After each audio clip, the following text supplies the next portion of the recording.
Stephen Jones. Well, once again, seeing just wonderful conditions across the Concho Valley. Nearly that wall-to-wall sunshine, a little bit of cloud cover working in the upper levels. Got a great sunset thanks to some of that cloud cover that was working in out there.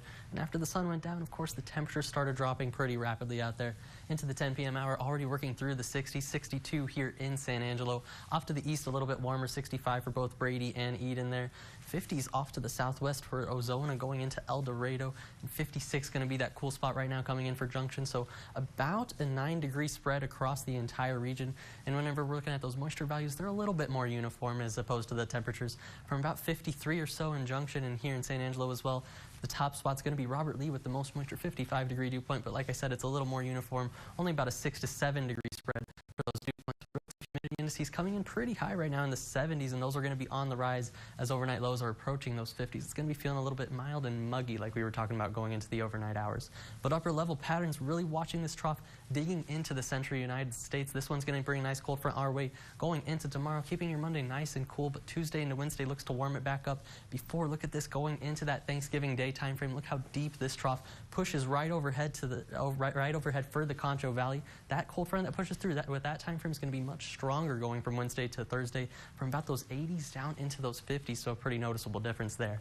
Moisture trackers watching these concentrations of green and some of these blues moving across the sun belt with that cold front that works through tomorrow. And if you look by that Wednesday to Thursday time frame, already pulling up more moisture into the sun belts. Of course, back here at home, just not enough of those blues or those deep greens working in to get any of that rain that we're looking for. We're still a little bit shy of where we're supposed to be for this time of year in terms of rain. National satellite, you can see the cold front pretty well shaping up across the Rocky Mountains going into the central United States towards Minnesota. That's going to be making its way towards us going into tomorrow. And as we zoom into Texas, you can see all this westerly upper level flow. That Pacific moisture working in from the west is what we have to thank for that cloud cover that gave us that great sunset today. But of course, we're looking at moisture. We're just looking for more of it, especially towards the surface, if we're going to get in on some of that rain. And some more weather makers making their way into their area as well. Futurecast is going to show you the entire state of Texas dealing with some of that cloud cover going into tomorrow, and not too bad. This is the GFS model. By Tuesday into Wednesday, it's looking pretty great if you're planning on doing any traveling for Thanksgiving time frame. But going into Thanksgiving morning, and if you're looking at that night, you could see even some snow working into the panhandle there towards Amarillo if you're going that far north for Thanksgiving. So something to keep in mind.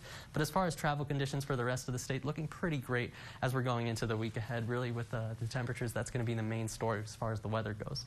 For tonight, only down to about 54 degrees thanks to those winds coming out of the southwest about 5 to 10. Tomorrow up to that 65-degree mark if we get to there thanks to that cold front working through. Really looking like a pretty good day. And as we go throughout your entire Monday, it's looking just that pretty wonderful conditions. You can see that cold front working through in the morning, going to about that 60-degree mark, but we'll see if we can touch up into those 50s. Going into your Thanksgiving forecast, you can see this is that first look at it. You can see we're going down into those 50s is what it's looking like going into Thanksgiving, but partly cloudy conditions. We'll see if that changes at all as we're going into the week ahead. But of course, we're looking at these cold fronts that work through, and Wednesday going into Thursday, that's that big change going from the 80s into the 50s. Friday, we see some more cloud cover working in with cooler weather for the weekend. That's all for your 7-day forecast, but stick around for more KSAN.